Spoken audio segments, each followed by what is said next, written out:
Okay, ladies, this screencast is going to continue our imperialism notes with acquiring new lands. I want to give a little bit of background on Puerto Rico. As you know, we still own Puerto Rico and control Puerto Rico as a territory today. After the Spanish-American War, Puerto Rico wanted to be just independent from Spain, also from the U.S., but from the U.S. perspective, Puerto Rico is very, important and relevant, geographically significant to the U.S., just for us to maintain influence in the Caribbean region.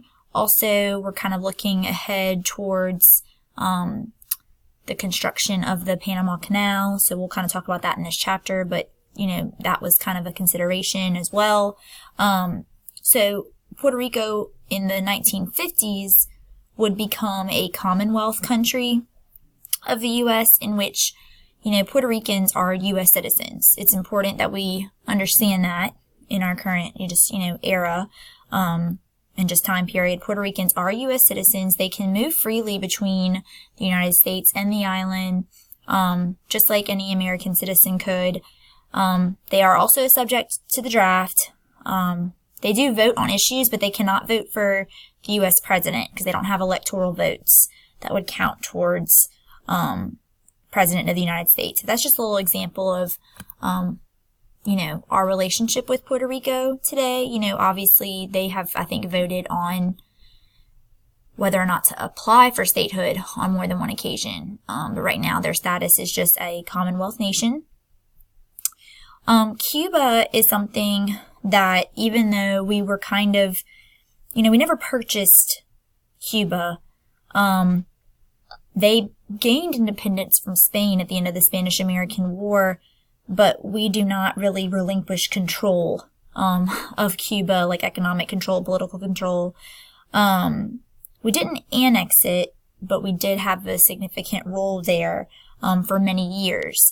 And that's not the case today. They are an independent nation today. We're going to talk about Cuba a good bit when we kind of talk about, post, World War America and Cuba becoming a communist nation and the relationship the U.S. will have with Cuba at that point. But for a while, we were very influential in Cuba, even though we didn't own it as an official territory. Also kind of want to talk about our relationship with the Philippines. I mentioned in the previous screencast that we purchased the Philippines for $20 million. That really shows the U.S.'s desire to have influence within the Pacific. We didn't really have any territory or control of any, land or nation or territory that far into the Pacific. Obviously, we own Hawaii as a territory at this point, but that's really just en route, to mainland Asia. So we are very, serious. The United States is very serious about maintaining its control over the Philippines, but the Filipino people feel very betrayed by the U.S. when the U.S. annexed them at the end of the Spanish-American War. So they will actually launch a rebellion against U.S. military and the United States government. Honestly, the U.S. was not treating the Filipino people very well. They definitely looked down on the Filipino people. During the war, tens of thousands of U.S. troops will be sent to the Philippines. And again, we fought the Spanish-American War where we liberated the Philippines, then we purchased it, and now we're fighting another war against the Filipinos themselves to keep it. It takes the United States about 3 years to put down this Filipino rebellion, and it cost $400 million and 4,000 American lives. Consider the fact that we only paid, $20 million for the islands in the first place, and look how much money we spent to maintain control over it. That's a very expensive investment. We do set up a government within the Philippines very similar to that of Puerto Rico, but eventually the Philippines would officially become an independent nation in the 1940s. So the Philippines is another example similar to Cuba. We don't maintain control over the Philippines any longer, but we did for some time. I mentioned the importance of China in the previous section. China has always been a very important, economic partner, globally, not just to the U.S. Think about, even what Christopher Columbus was looking for in the 15th century, making Asia is an important, nation that has many resources. So China, politically was kind of weak at this point in history at the turn of the century. And many European nations had already been kind of occupying and influencing China and kind of exerting their control over China for decades now. And the U.S. saw potential markets in China and didn't want to be left out of the division. So you will have a diplomat issue what's called the open door policy, which basically says that, China would be an open door to all nations, that, no nation could monopolize or control who China does trade with. And it's actually something that's published before Europe or China even could agree to it. But they don't want to start a war over the issue. So just kind of know that the open door policy reflects our recognition of Chinese, the Chinese economy and the important trading relationship that we have with China. Okay, so now that we've kind of asserted ourselves as a imperialistic country, since we have exerted so much influence in different regions, we're going to talk about a couple of things that we do with that influence. Starting with a very large-scale engineering project, the construction of the Panama Canal. Many Americans, including President Teddy Roosevelt, keep in mind by this point in history, McKinley is assassinated, so Roosevelt replaces him as president. Many feel that the U.S. needed a canal cutting across Central America that would connect the Atlantic and Pacific Oceans.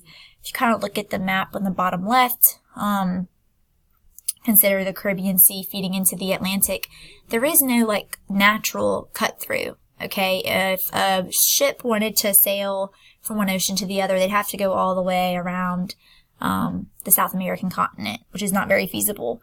So if they could cut through, Central America, and Central America is kind of targeted because of how narrow it is land-wise compared to other parts of North and South America, then that would be a big shortcut.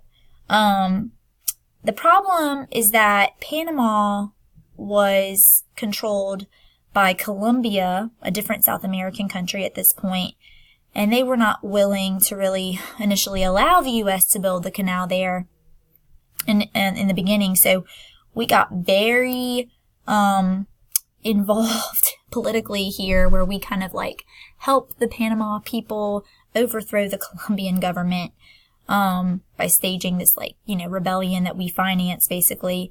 But as a thank you for Panama achieving independence, they sold the land needed to build the canal, and they lease us the rights to, use the canal annually. Okay. So this feat will be one of the greatest engineering projects, of all time. It's obviously multi-year project. Builders, engineers fought diseases, really poor working conditions, to build this canal. Because, a canal is a man-made waterway.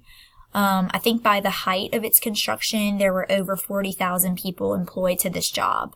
And besides American, employees or workers, you also had international individuals, Italian, Spanish, people from Africa, people from the West Indies were employed on this project. The total cost was $380 million. Very expensive. And there were many, many work-related accidents, either from accidents suffered on the job or really diseases. I think you had over 5,000 people killed on the job from either of those two things. But by 1914, the canal was open for business, and it's something that we obviously still use today. The last thing I want to touch on in terms of our international role here is something that Teddy Roosevelt will add on to the Monroe Doctrine. Okay. Basically, if you kind of recall with the Monroe Doctrine, we announced ourselves as the kind of dominant force in the Western Hemisphere, telling the rest of the world not to interfere in Western, relations, or we would intervene.